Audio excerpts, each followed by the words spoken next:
Van Meter, Iowa. Quiet town where nothing much ever happened. That was until the fall of 1903. It began with a strange sighting, something so bizarre, so terrifying that the whispers still linger over a century later.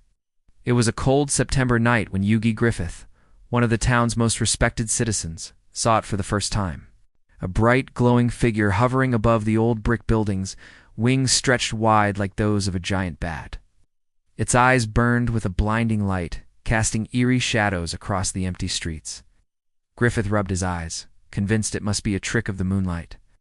But the light only grew stronger, pulsing with each flap of its massive wings. The next morning, Griffith tried to shake off what he saw. But as the town gathered in whispers and hushed voices, the rumors spread.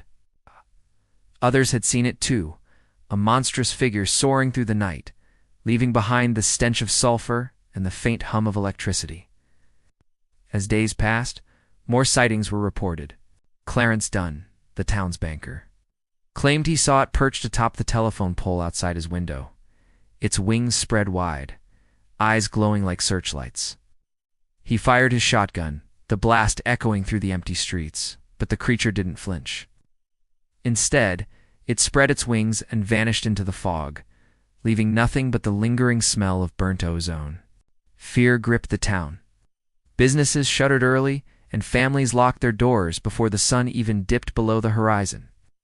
It wasn't long before the local blacksmith, Sidney Gregg, claimed to have shot at it himself, only to watch the bullets pass through its body, as if it were made of mist.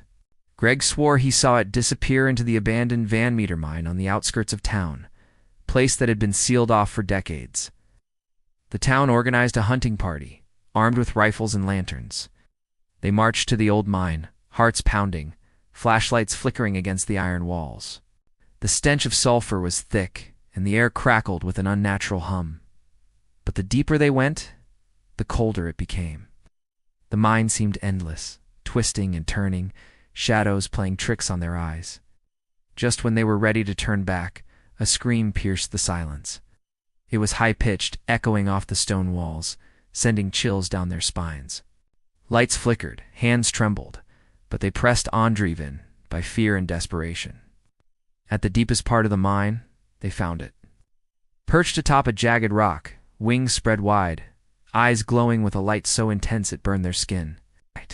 The hunters opened fire, bullets ricocheting off the stone walls, but the creature didn't move.